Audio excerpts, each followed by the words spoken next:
प्रिय विद्यार्थियों, नमस्कार। आज मैं आपको हिंदी आरोह के अंतर्गत काव्य खंड से कबीर के पद पाठ समझाने जा रहा हूँ। इसके रचयिता कबीरदास जी हैं। सर्वप्रथम मैं आपको कबीरदास जी की जीवनी और उनके काव्यगत विशेषताएं व रचनाओं के बारे में सामान्य जानकारी दे दूं। हालांकि कबीरदास जी के बारे में आप पूर्ववत पहले से सब कुछ जानते हैं। संत कबीर का जन्म सन 1398 में वाराणसी के पास लहरतारा नामक स्थान पर हुआ था। ऐसा माना जाता है। वस्तुतः लहरतारा तालाब की सीढ़ियों पर कबीर जी पड़े मिले थे। नीरू और नीमा नामक निसंतान जुलाहा दंपत्ति ने इन्हें माता पिता का लाड प्यार दिया। बचपन से ही इनकी रुचि पढ़ाई में न देखते हुए उन्होंने इन्हें व्यवसाय में लगा दिया। कबीर ने स्वयं को काशी का जुलाहा कहा है एवं मसी कागज छियो नहीं, कलम गही नहीं हाथ कहकर विधिवत साक्षर न होने का प्रमाण दिया है। इन्होंने देशाटन एवं सत्संग से ज्ञान प्राप्त किया। किताबी ज्ञान की अपेक्षा आंखों देखे सत्य और अनुभव को ही इन्होंने महत्व दिया। मैं कहता हूँ आँखन देखी, तू कहता कागज लेखी, इस बात को स्पष्ट करती है। सन 1518 ईस्वी में बस्ती के निकट मगहर नामक स्थान में आपका देहावसान हो गया। कबीर जी ने बीजक नामक ग्रंथ की रचना की, जिसमें साखी, शबद व रमैनी संकलित है और यही एकमात्र ग्रंथ उनकी प्रमाणिक है। संत कबीर भक्तिकालीन निर्गुण धारा के ज्ञान मार्गीय शाखा के प्रतिनिधि कवि हैं। आपकी रचनाओं में नाथों, सिद्धों और सूफी संतों के विचारों का प्रभाव झलकता है।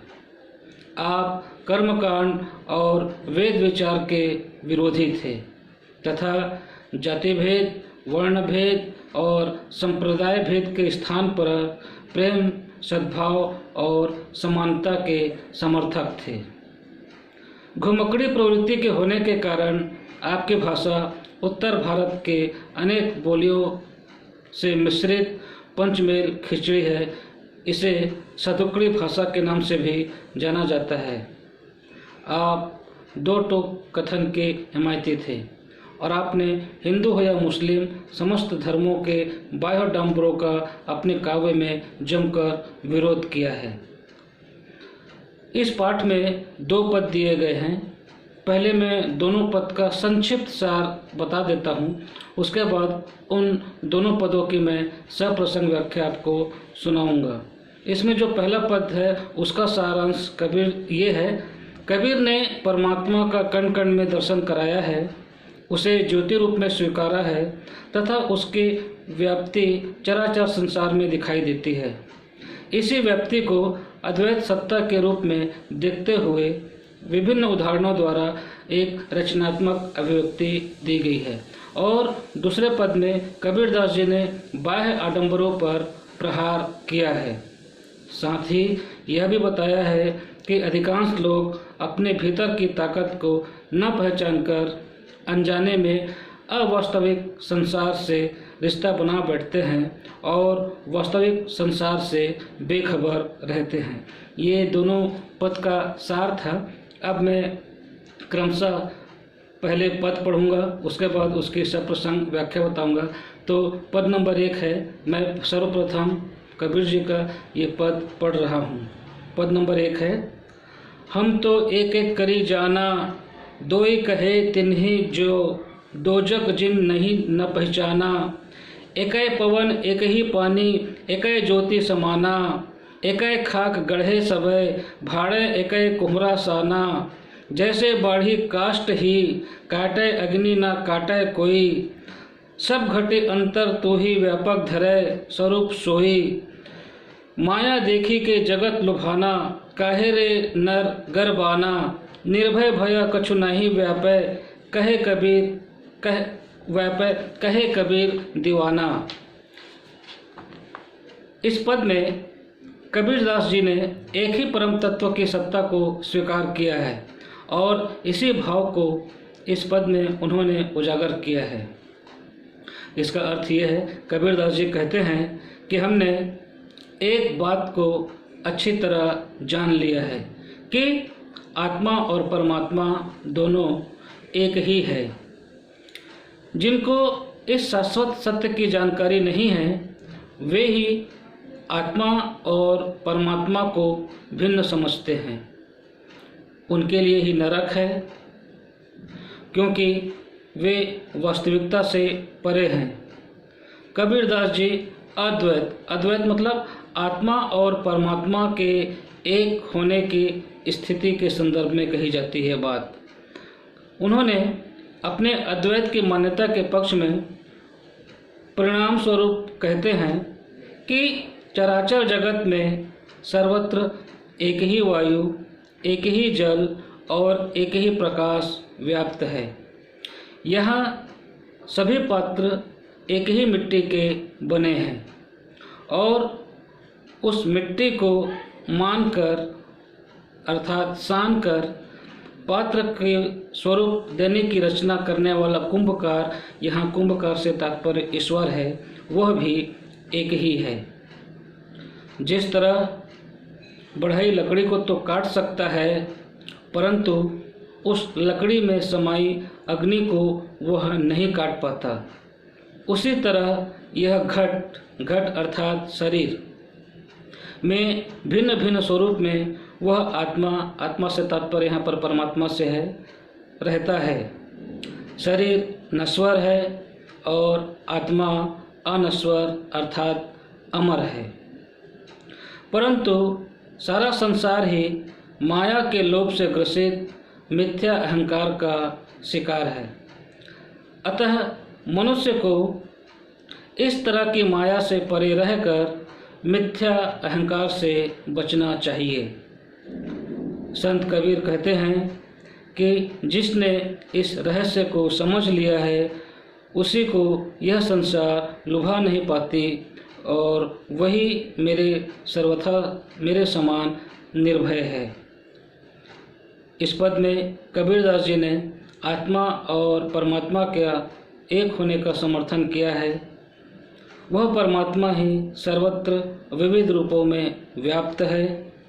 इस पद की भाषा जो है वो सधुकड़ी अर्थात पंचमेल भाषा है और इसमें यमक अलंकार, रूपकोत्युक्ति अलंकार और दृष्टांत अलंकार तथा कहीं कहीं पर अनुप्रास अलंकार की भी छटा दिखाई देती है। और इस पद में शांत रस की रचना हुई है। यह एक गेय पद है। ये तो पद नंबर 1 की व्याख्या थी।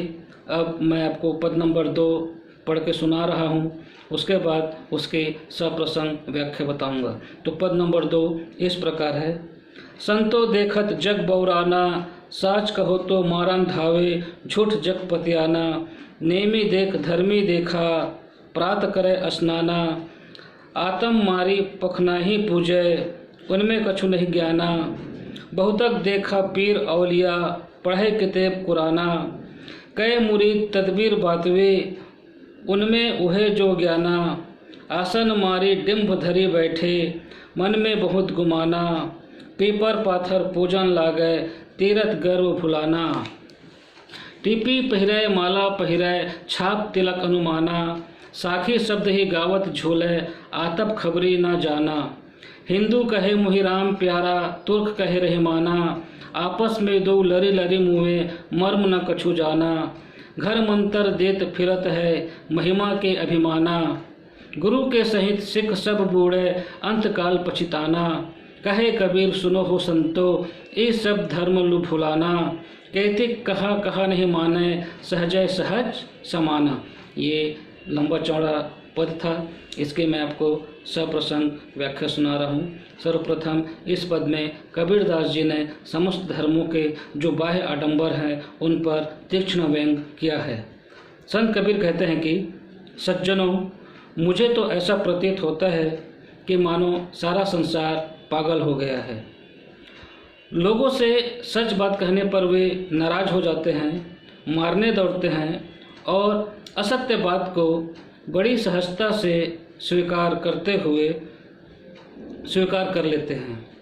संत कबीर कहते हैं, मैंने ऐसे बहुत सारे अज्ञानियों को देखा है जो प्रातः स्नान करके नित्य नियम धर्म के पालन का पाखंड करते हुए आत्मा को छोड़कर पत्थर की बनी मूर्ति की पूजा करते हैं। मैंने बहुत से धर्म गुरुओं को देखा है जो धर्म ग्रंथों, कुरान आदि को पढ़ते और समाधिस्थ होकर आडंबर और अहंकार से भरे हुए अपनी अज्ञानता को ही ज्ञान समझते हुए अपने शिष्यों को जीवनोद्धार का उपाय बताते देखा है।